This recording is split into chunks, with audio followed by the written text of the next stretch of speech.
Okay, Michele Shirlow, it's been a few years since it's nice to see your smiling visage, but I haven't seen you in person for a little bit, but it's great to see you. How have things been in these very surreal times recently in Northern Ireland? Well, actually, it's been interesting. It hasn't been too bad. I think for Northern Ireland, we have benefited because we're a very rural society, and there aren't many areas where there's a population density. But one of the lovely things that's happened during the pandemic is the collaboration there's been between companies, and we've seen a lot of people starting up farm shops. Ballylisk did a home delivery milk service. Person up the road from here who's an egg farmer, he started a farm shop. So we've still been able to get good local cheese.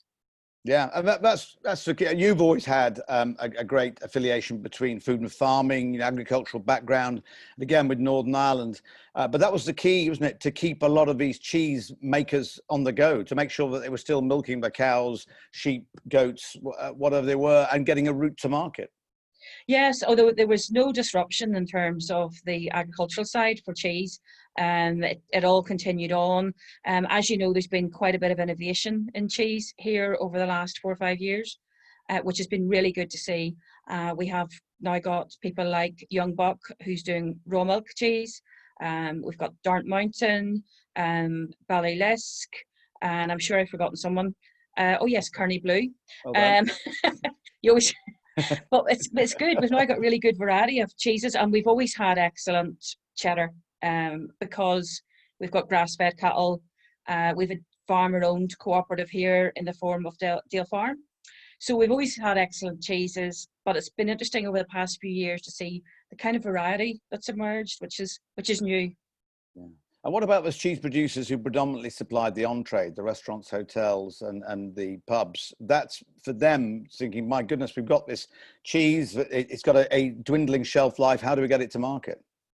That has been the challenge, but most of them have just found an innovative way to get it to market, direct to consumer. So Ballylisk, for example, he started a milk round, but he sold his cheese, he sold local bacon, local eggs, local potatoes. So they've actually been able to sell it direct to consumer, which has been interesting. And some of the restaurants have, well, I'm sure that the same in GB, a lot of people have gone into home delivery and been selling cheese boxes. So it's actually worked much better than we originally anticipated, if we're honest. The entrepreneurial improvisation, it's amazing to see. And also businesses that were small enough to be able to do that, to act quickly and just change the way they did business. People here are very entrepreneurial. And the one lovely thing is, I'm not saying that they're necessarily good at promoting themselves, but they're very entrepreneurial.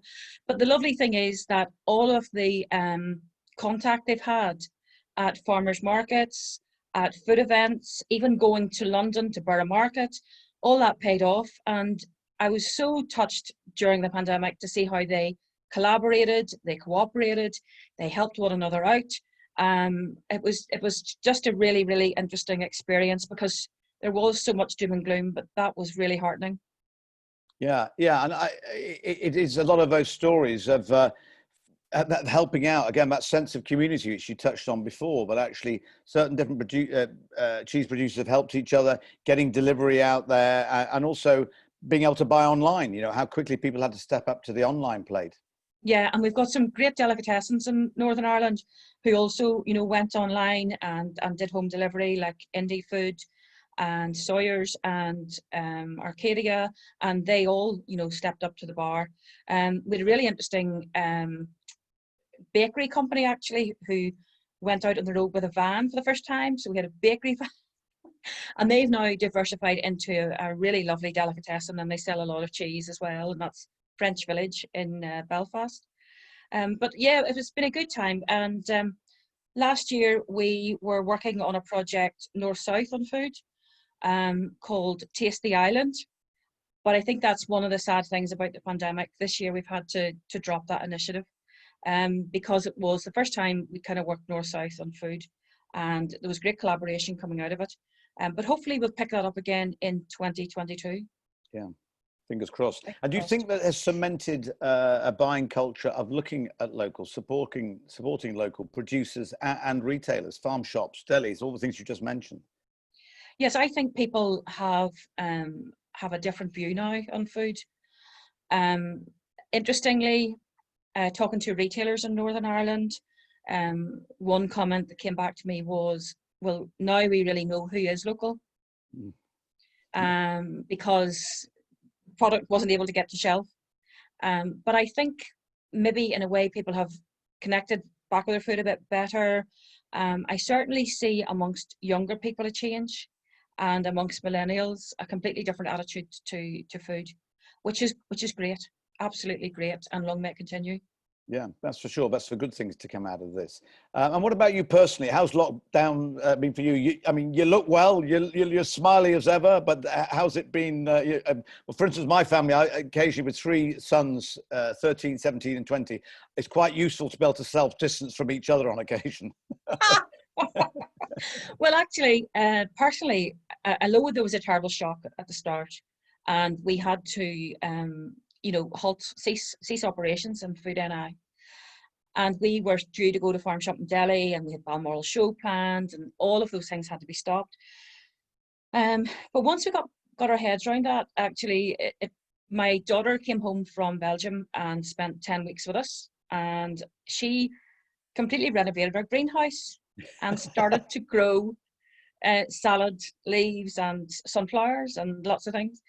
My other daughter came back from Belfast. She is just finishing university, and so all four of us were together for the first time in a long time, with Granda as well. So five of us in one house, and we were very careful about our elderly relatives and keeping them safe.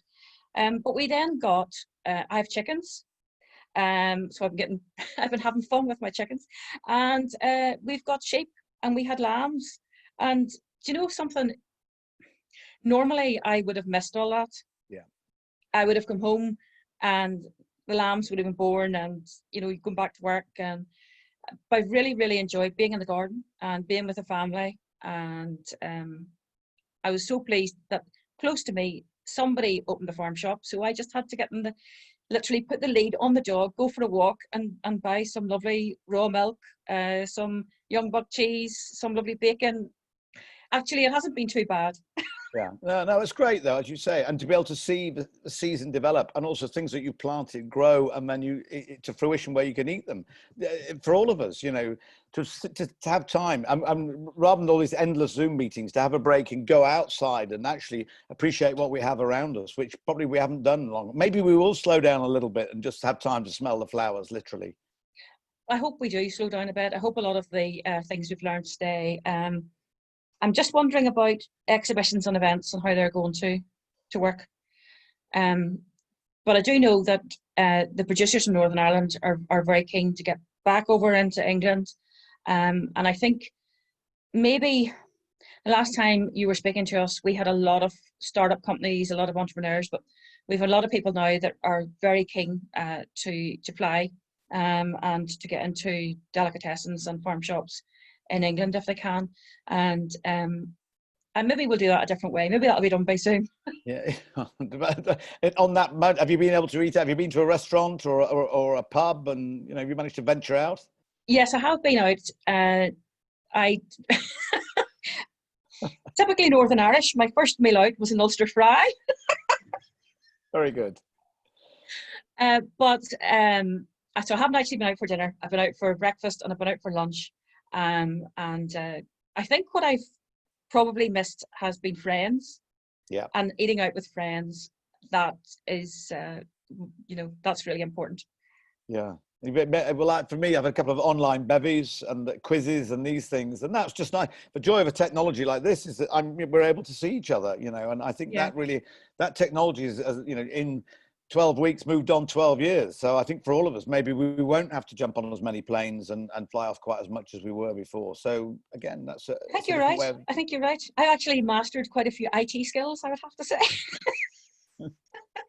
Well, good. It is so lovely to touch base. And thank you, Nigel. Lovely to see you. Thank you for supporting the Virtual Cheese Awards. Delighted to. Yeah, and we'll keep you posted on that front. And I look forward to seeing you, in Northern Ireland or on the Hopefully.